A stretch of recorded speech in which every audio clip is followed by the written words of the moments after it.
أعمالنا من يهده الله فلا مضل له ومن يضلل فلا هادي له أشهد أن لا إله إلا الله وحده لا شريك له وأشهد أن محمدا عبده ورسوله اللهم صل وسلم وبارك على نبينا محمد وعلى آله وصحبه وسلم تسليما مزيدا وبعد إخواني وأخواتي في الدين عزكم الله. Bapak-bapak, ibu-ibu, saudara-saudari sekalian yang dimuliakan oleh Allah Subhanahu wa taala.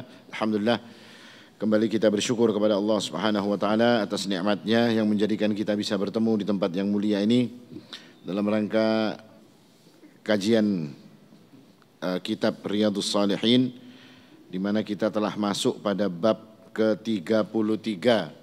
Judul babnya Babu mulatifatil yatimi wal banati wasairid du'afah wal masakini wal munkasirina wal ihsan ilaihim wasyafaqa alaihim wat tawadu' ma'ahum wa khafdil janahi lahum.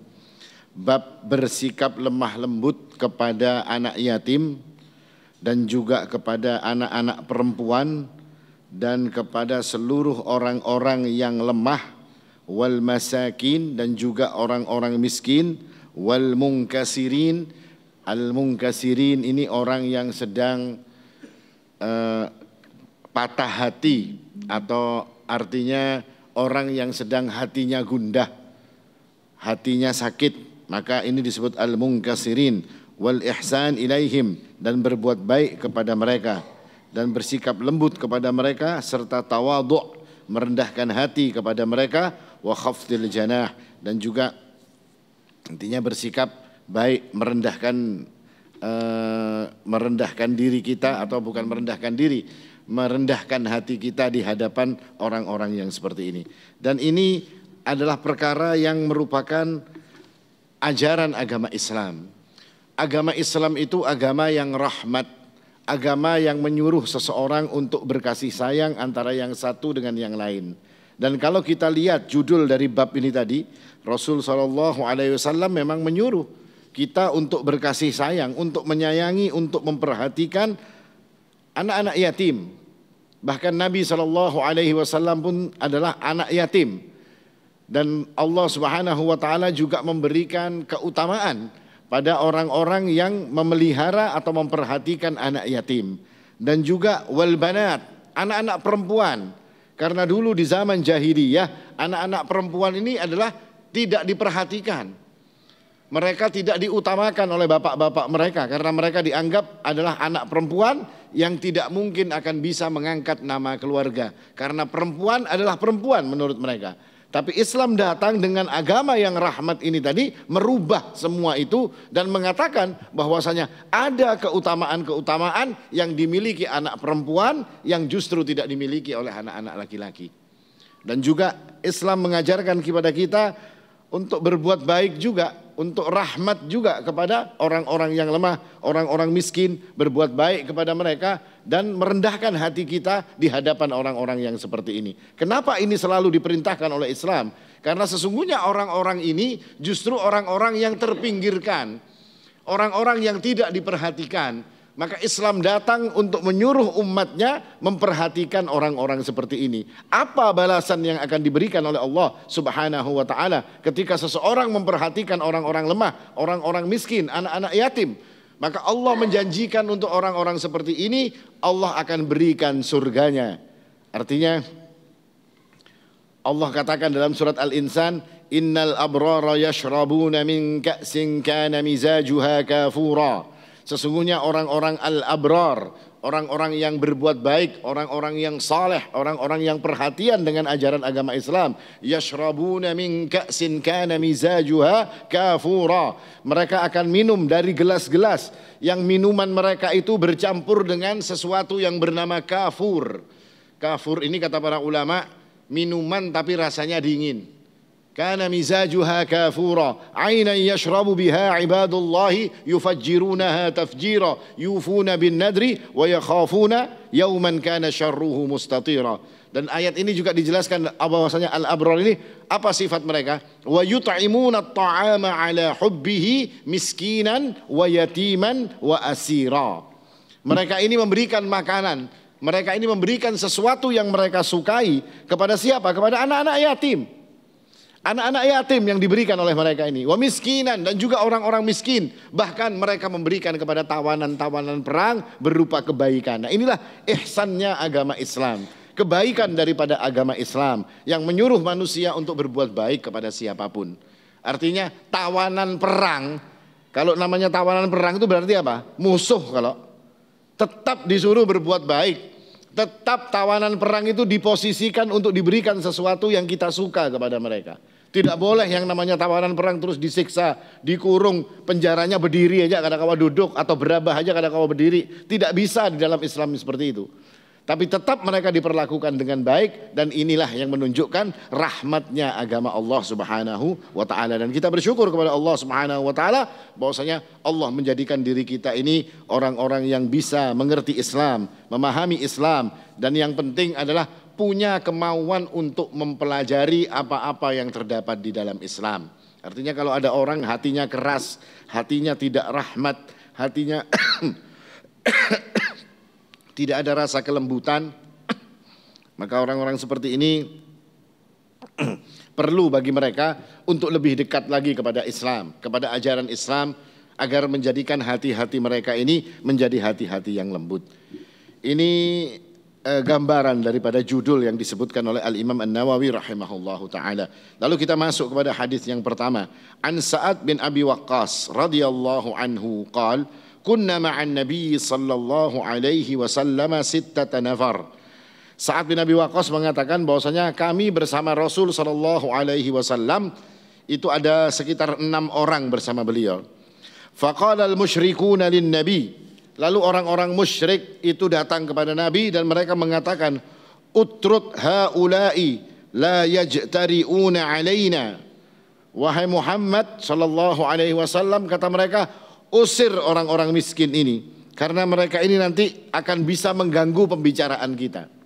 Ini orang-orang musyrikin Quraisy ketika mereka ini mengatakan seolah-olah mereka tertarik dengan agama Allah, tertarik dengan dakwahnya Nabi SAW, lalu mereka mengatakan, tapi usir dulu ini orang-orang miskin, suruh pergi dulu orang-orang miskin ini supaya tidak menjadikan gangguan bagi pembicaraan kita. Wa kuntu ana wa ibnu Mas'ud wa rajulun min Hudail wa Bilal wa rajulani lastu asammihima. Dan saya, kata Sa'ad bin Abi Waqqas, itu sedang bersama Ibnu Mas'ud, sedang bersama 2 orang dari suku Hudail, dan juga bersama Bilal bin Rabah, dan juga 2 orang lagi yang tidak disebutkan namanya. Fa waqa'a fi nafsi Rasulillah sallallahu alaihi wasallam ma syaa Allah an yaqa'.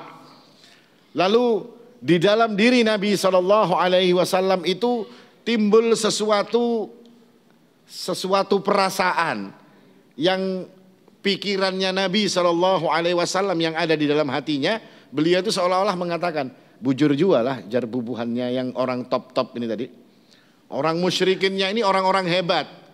Bujur jua lah. Ini dalam hati Nabi SAW. Betul juga ini apa yang dikatakan oleh si Quraisy ini tadi. Kalau orang-orang hebat yang duduk di majelisnya Nabi SAW, niscaya apa? Orang-orang yang lain pasti akan ikut. Karena orang-orang Arab itu dulu punya satu kebiasaan, punya satu adat. Kalau pemimpin mereka itu masuk Islam, seluruh kabilah akan masuk Islam. Makanya ketika Walid bin Mughirah itu sudah tertarik dengan agama Allah, sudah tertarik dengan Al-Quran, dia sering datang kepada Nabi SAW. Kalau ada orang yang mengatakan Muhammad itu tukang sihir, maka Walid bin Mughirah selalu mengatakan, saya orang yang mengerti sihir, dan apa yang dilakukan oleh Muhammad sama sekali bukan sihir, katanya. Kalau ada orang yang menuduh Nabi SAW bahwasanya Muhammad ini tuh penyair, kata mereka, Al-Quran itu syair-syair yang diucapkan oleh Rasul SAW, Walid bin Mughirah akan mengatakan, bukan, aku orang yang paling faham tentang syair, tetapi apa yang dikatakan oleh Muhammad sungguh dia bukan syair. Melihat pujian-pujian Walid bin Mughirah ini tadi, maka Abu Jahal ini ketakutan kalau sampai Walid bin Mughirah ini masuk dalam Islam, selesai, seluruh Quraisy akan masuk Islam. Kenapa? Karena Walid bin Mughirah ini orang yang terpandang.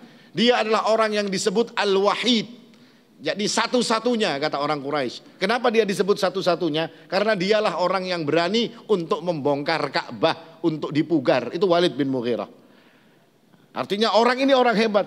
Begitu melihat seperti ini, maka Abu Jahal yang kemudian mengganggu dan menggagalkan jangan sampai Walid bin Mughirah ini masuk ke dalam Islam. Nah, ini kebiasaan orang Arab pada saat itu. Maka dalam hati Rasulullah SAW yang ingin agar agama ini tersebar dengan cepat, maka beliau pun memikirkan, seandainya betul apa katanya ini, seandainya orang-orang hebat itu duduk di tempat ini, maka niscaya agama ini akan cepat untuk tersebar. Akan tetapi kemudian Allah Subhanahu wa taala menurunkan ayat fa anzalallahu taala wala tatrudil ladzina yad'una rabbahum bil ghadati wal 'ashiyyi yuriduna wajhah. Janganlah engkau mengusir orang-orang ini tadi, orang-orang yang menyeru Allah Subhanahu wa taala, yang selalu berdoa kepada Allah Subhanahu wa taala di waktu pagi dan petang, yuriduna wajhah, yang mereka inginkan hanyalah keridhaan Allah Subhanahu wa taala. Sedangkan apa yang diinginkan oleh orang-orang musyrik itu ketika duduk bersamamu bukan hanya bukan untuk mencari kebaikan, tidak. Tetapi mereka hanya ingin untuk membedakan diri mereka dengan orang-orang yang lain. Dan ini adalah salah satu sunnah daripada sunnatullah yang ditimpakan kepada para nabi. Nabi itu selalu diiringi oleh orang-orang miskin. Nabi itu selalu diiringi oleh orang-orang lemah. Bahkan ini tertulis di dalam Taurat, di dalam Injil. Nabi yang diutus oleh Allah pasti keadaannya seperti itu. Dan orang-orang kafir yang mendekat kepada para nabi ini selalu mengatakan, usirlah orang-orang yang beriman yang berada di sisi kalian. Nuh alaihi salam ketika beliau bersama orang-orang miskin di dalam dakwahnya, orang-orang kaya pun datang kepada beliau dan mengatakan, usir dulu orang-orang miskin ini supaya kami bisa duduk bersama engkau wahai Nuh. Ini sudah sunnatullah. Orang-orang kaya, orang-orang hebat itu ingin mereka menjadi orang yang pelelainnya. Padahal itu cuma alasan dari orang-orang musyrik pada saat itu untuk duduk bersama Nabi SAW. Seandainya mereka pun diberikan waktu untuk duduk bersama Nabi, diusir orang-orang miskin tadi dari sisi Nabi SAW, tetap saja mereka tidak akan yakin kepada Nabi SAW. Sedangkan Allah mengatakan, jangan engkau usir orang ini tadi. Jangan engkau pinggirkan orang-orang miskin yang berada bersamamu ini tadi. Karena yang diinginkan oleh orang-orang miskin ini tadi adalah wajhullah. Menginginkan wajh Allah, menginginkan keridhaan Allah Subhanahu wa taala. Dan orang yang menginginkan keridhaan Allah Subhanahu wa taala, maka Allah katakan kepada Nabi SAW, nilai manusia itu bukan karena kedudukannya di dunia. Tapi nilai manusia itu adalah ketika dia dinilai bagus oleh Allah Subhanahu wa taala. Orang-orang musyrikin Quraisy yang datang kepada Nabi SAW pada saat itu, yang punya kedudukan hebat di sisi Allah, tidak ada satupun yang seimbang dengan orang-orang yang duduk bersama Rasul sallallahu alaihi wasallam. Dan mereka ini punya sifat, kata Nabi SAW, kata Allah Subhanahu wa taala, yad'una rabbahum bil ghadati wal 'ashyi. Mereka ini selalu berdoa kepada Allah Subhanahu wa taala di waktu pagi dan di waktu petang. Artinya mereka ini selalu melakukan ibadah kepada Allah, karena doa itu adalah ibadah. Ad-du'a'u huwal ibadah. Dan doa itu ada dua macam. Yang pertama disebut sebagai doaul mas'alah. Doaul mas'alah ini doa permintaan. Pian minta kepada Allah, minta ini, minta itu, segala macam. Itu doaul masalah. Dan yang kedua adalah doaul ibadah. Doa yang bermakna ibadah. Seperti sholat, zakat, puasa. Itu semua adalah doa juga disebut. Tetapi dia sisi pemandangannya adalah dipandang sebagai sebuah ibadah kepada Allah Subhanahu wa taala. Maka orang yang berdoa sebelum doanya dikabulkan, dia sudah dapat pahala duluan, Mbak. Pian ini berdoa, ya Allah berikan saya kemudahan hari ini untuk mendapatkan rizki misalnya. Doa pian ini tadi itu rizkinya belum dikasih kan, kemudahannya belum diberi kan. Doanya itu sudah beribadah, sudah menjadi sebuah pahala bagi kita. Kenapa? Karena doa wal ibadah. Doa ini adalah ibadah. Dan kalau orang beribadah akan dibalas oleh Allah Subhanahu wa taala. Nah, ini salah satu keutamaan dari doa, dan inilah keutamaan yang dimiliki oleh orang-orang yang berada di sekitar Nabi sallallahu alaihi wasallam. Akhirnya perkara ini pun kemudian ditolak oleh Nabi sallallahu alaihi wasallam. Dan sering kejadian seperti ini. Seperti asbabun nuzul turunnya surat Abasa wa Tawalla. Surat Abasa ketika Nabi sallallahu alaihi wasallam sedang berbicara, sedang berdakwah di depan orang-orang Quraisy.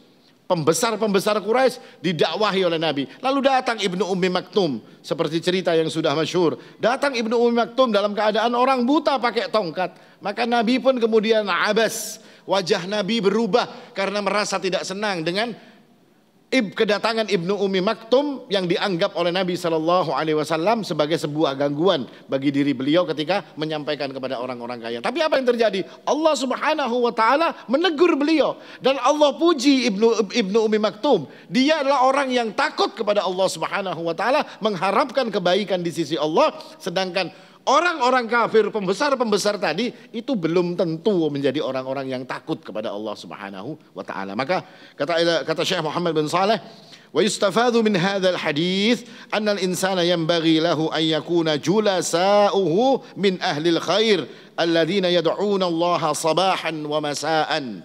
Maka pelajaran yang bisa kita ambil daripada hadis ini, hendaklah setiap orang itu menjadikan teman duduknya, menjadikan kumpulannya, menjadikan rombongan yang ada pada dirinya itu adalah ahlul khair, orang-orang yang baik, yang ciri mereka adalah selalu berdoa kepada Allah pagi dan petang. Artinya orang-orang yang selalu beribadah. Ini yang seharusnya kalian cari, kata Syekh Muhammad bin Saleh, sebagai teman-teman duduk kalian, sebagaimana ditunjukkan oleh Allah.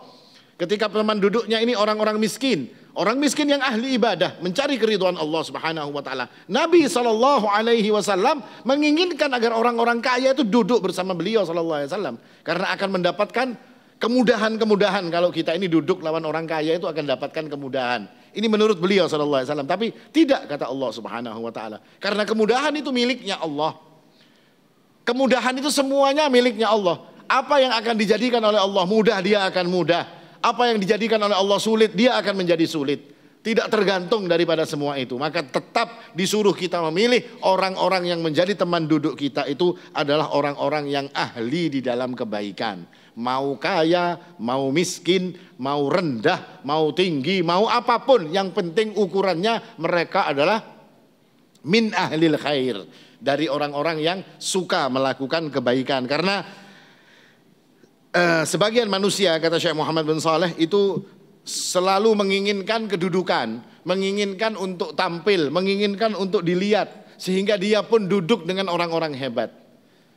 Kadang-kadang kita ini kalau ada gubernur misalnya datang ke masjid, ya kalau wah itu langsung manusianya beparak semuanya. Pian beparak lawan gubernur, kada mungkin dijadikan kepala dinas perhubungan, kada mungkin juga, ya kalau. Kada usah kepala dinas perhubungan, jadi kepala dinas pasar aja kada, jadi kepala dinas parkir aja kada. Tapi kita ketika dekat dengan orang-orang hebat ini seolah-olah, wah mantap kita, kenalan kita. Terus kenapa? Maka kata Syekh Muhammad bin Saleh, ini sesuatu yang tidak terpuji. Engkau boleh dekat kepada orang-orang hebat, engkau boleh dekat kepada penguasa. Ketika dekatmu kepada penguasa, itu ada maslahat. Ada sesuatu yang akan menjadikan keuntungan bagi dirimu, bagi agamamu, dan bukan untuk menjilat. Kalau kita baca sejarah-sejarah para ulama, mereka ini tidak mau mendekat kepada pintu-pintu penguasa. Orang-orang yang mendekat kepada pintu penguasa itu biasanya malah jadi kacau. Seperti Ibnu Abi Du'ad. Ini orang yang kacau yang sampai memfitnah Imam Ahmad bin Hanbal sampai masuk penjara. Ada juga orang-orang yang bernama di zaman Syekhul Islam Ibnu Taimiyah, ulama-ulama dari kalangan mazhab Maliki, yang kemudian mendekat kepada penguasa, yang memfitnah Ibnu Taimiyah sehingga beliau pun sampai matinya di dalam penjara, bolak-balik masuk penjara. Nah ini karena dekatnya mereka kepada penguasa, akhirnya yang terjadi justru kerusakan. Kenapa? Karena yang diinginkan mereka cuma kedudukan. Nah ini yang dilarang dalam syariat kita. Boleh kita dekat kepada penguasa untuk apa? Untuk menjadikan maslahat, untuk menasehati mereka, untuk memberikan kebaikan-kebaikan kepada mereka. Imam Malik itu pernah dipanggil untuk datang ke istana. Wahai Imam, engkau diperintahkan oleh raja untuk datang ke istana untuk ngajar ilmu agama bagi orang-orang istana. Kalau hari ini dipanggil ke istana, beancap inya, ya kalau buka, laju pada truk inya bukanya. Tapi apa kata Imam Malik? Ilmu itu didatangi, ilmu tidak datang kepada dirimu. Kalian wahai orang istana kalau mau belajar ilmu dengan Malik, kalian yang datang ke sini. Masya Allah. Adalah orang kayak itu Pak hari ini Pak. Karena ada lagi, disuruh datang oleh Imam Malik, kalian raja kalau mau belajar sini, datang ke sini. Nah, ini orang-orang yang tidak mau mendekat kepada orang-orang hebat, tujuannya cuma satu, adalah menjaga diri mereka. Kalau sesuatu itu bisa mendatangkan maslahat, maka mereka datang. Seperti para ulama yang datang kepada para sultan, kepada para penguasa, lalu beliau menasehati para penguasa tersebut, dan ada di antara penguasa itu yang kemudian menjadi baik dan menurut, dan ada juga penguasa yang zalim malah dinasehati, malah ulamanya dipenggal kepalanya, juga ada yang seperti itu. Maka ini ajaran bagi kita untuk menjadikan orang-orang yang kita, teman-teman kita duduk kita atau kumpulan kita adalah orang-orang yang selalu mendekatkan diri mereka kepada Allah Subhanahu wa taala. Memang benar, hari ini kalau kita ngumpul dengan orang-orang yang punya duit apa segala macam, kan itu selalu yang kita utamakan kadang-kadang. Padahal kalau urusan begawi ya kada maunya begawi. Aku duitnya aja, begawinya kada mau. Kan kayak itu kalau Pak, duitnya aja, urusan begawi, urusan berigat-rigat, belapah-lapah, yang berduit-berduit ini kada mau. Nah, tapi ketika itu ada sesuatu maslahat, ada maslahat bagi kita untuk mendekat kepada mereka, ya kan? Ini masjidnya ini perlu tambahan dana ini. Kalau dananya dicari dari yang kada punya kan kada mungkin.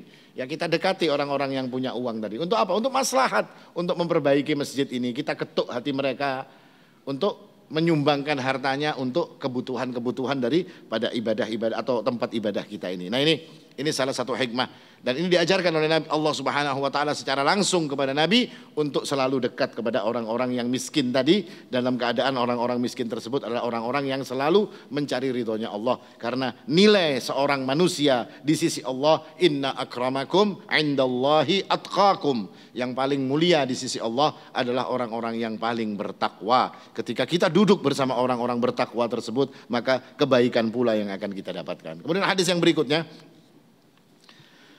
semakna dengan hadis yang tadi. Pada suatu hari an Abi Hubairah A'id bin Amru al-Muzani wa huwa min ahli al-bai'atir ridwan, dari Abi Hubairah, beliau mengatakan anna Aba Sufyan ata ala Salman wa Suhaib wa Bilal fi nafar. Pada suatu hari Abu Sufyan itu lewat di tempat Suhaib Ar-Rumi dan juga Bilal serta Salman Al-Farisi. Bertiga ini duduk, Abu Sufyan lewat. Setelah Abu Sufyan lewat, maka ketiga orang ini salah satunya mengatakan atau ketiganya mengatakan ma akhadat suyufullahi min aduwillahi ma'khadaha, dan tidaklah pedang-pedang Allah ini digunakan secara semestinya untuk memerangi musuh-musuh Allah. Faqala Abu Bakar As-Siddiq radhiyallahu anhu, ataquluna hada li syaihi Quraisy wa sayyidihim.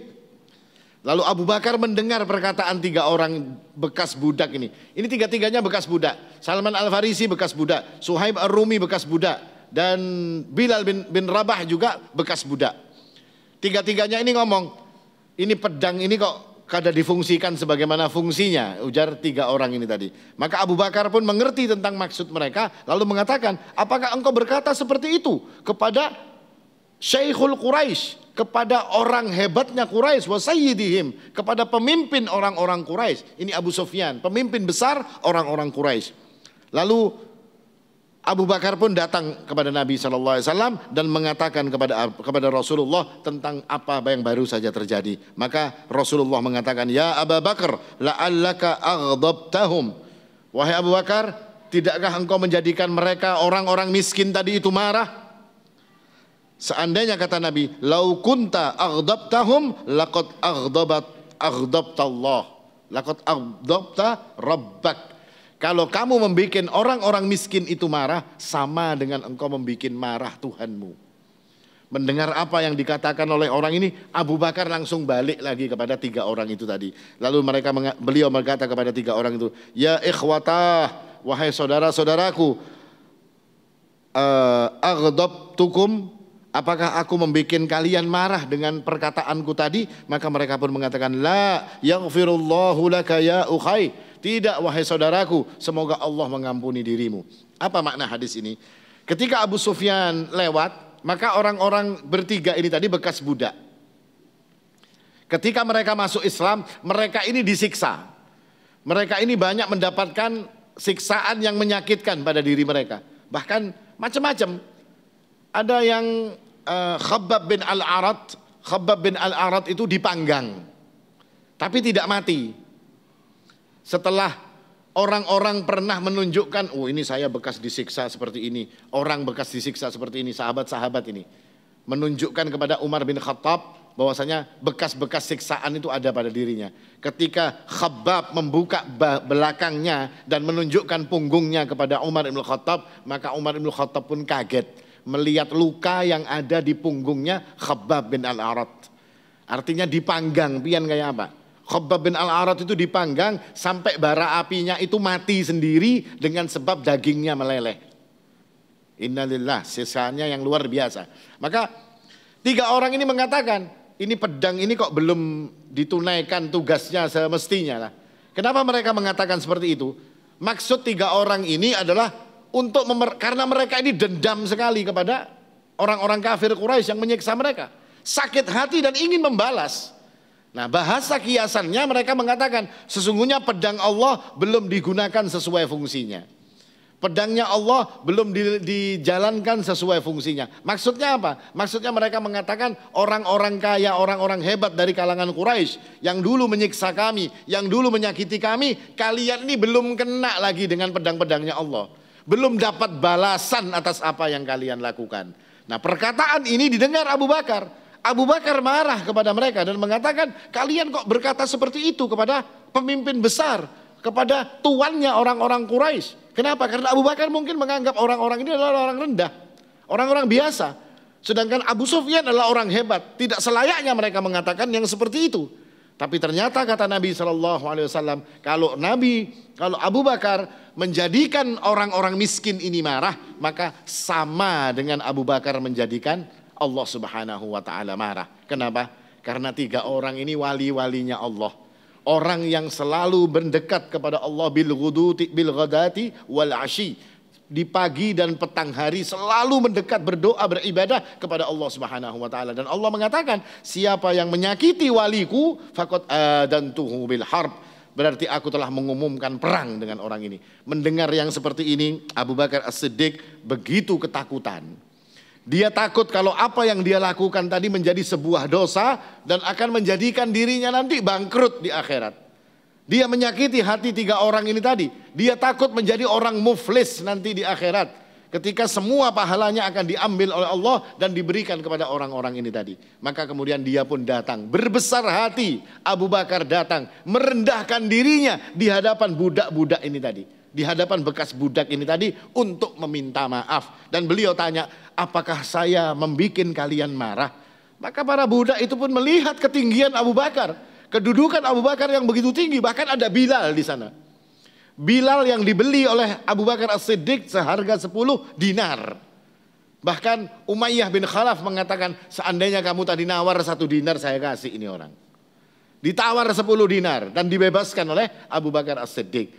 Maka Bilal yang dimerdekakan, yang artinya dia adalah maulanya Abu Bakar, itu pun dimintai maaf. Abu Bakar merendahkan hatinya untuk meminta maaf kepada mereka, dan mereka pun mengatakan sesungguhnya kami sedikit pun tidak marah.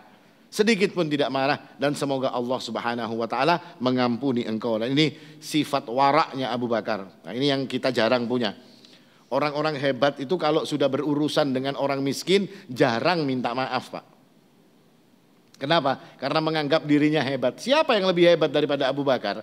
Orang terbaik nomor 2 setelah Nabi SAW. Umat ini orang yang paling baiknya itu setelah Nabi ya Abu Bakar. Siapa yang akan menyaingi Abu Bakar? Tidak pernah akan ada sampai nanti hari kiamat. Tidak ada. Tidak ada orang yang akan sebaik Abu Bakar As-Siddiq radhiyallahu anhu.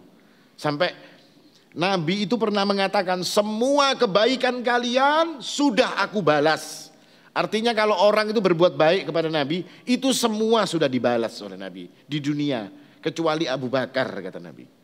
Saya tidak bisa membalasnya dan saya serahkan balasannya kepada Allah Subhanahu wa taala, karena hebatnya Abu Bakar. Tapi di sisi kehebatannya ini tadi, dia mau merendahkan hatinya, bersikap tawadhu kepada mereka dan meminta maaf kepada orang-orang miskin ini tadi, orang-orang rendahan ini tadi, bekas budak ini tadi, beliau mau untuk meminta maaf. Nah, pelajarannya bagi kita ya untuk menyuruh agar hati kita ini menjadi hati-hati yang tawadhu.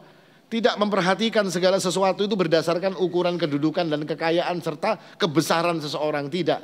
Akan tetapi yang dilihat, kata Syekh Muhammad bin Saleh, adalah orang-orang yang duduk bersama kalian itu ketika mereka adalah orang-orang baik, maka itulah yang diperhatikan. Dan ketika kita ada masalah dengan orang-orang yang seperti ini, maka bersegeralah untuk meminta maaf dan berhati-hatilah. Karena sesungguhnya apa yang kita lakukan kepada orang-orang miskin, apa yang kita lakukan perbuatan-perbuatan jelek pada orang miskin, pada anak yatim, pada orang-orang lemah, sesungguhnya itu akan menjadi sebab Allah Subhanahu wa taala pun akan memperlakukan kita sama dengan ketika kita memperlakukan mereka. Nah, ini kira-kira yang bisa disampaikan dari dua hadis tersebut. Intinya adalah menyuruh kita ini untuk memperbaiki hati, agar jangan sampai hati kita ini menjadi hati yang angkuh, hati yang besar, sehingga kita lupa dan mudah di dalam menyakiti orang-orang lemah.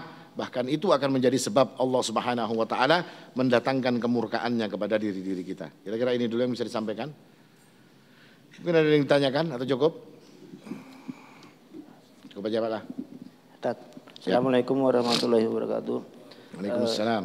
Bagaimana tindakan kita atau sikap kita ketika kita itu di Simpang 4 didatangi pengamen, pengemis atau badut. Kemudian mungkin di rumah kita tuh didatangi segerombolan orang yang menjual mungkin tangannya cacat dengan meminta-minta. Kemudian didatangi segerombolan pengemis, mungkin banyak pengemis datang segerombolan gitu. Nah, itu bagaimana sikap kita dan tindakan kita? Mungkin hati kita tuh kayak membuat ragu-ragu gitu.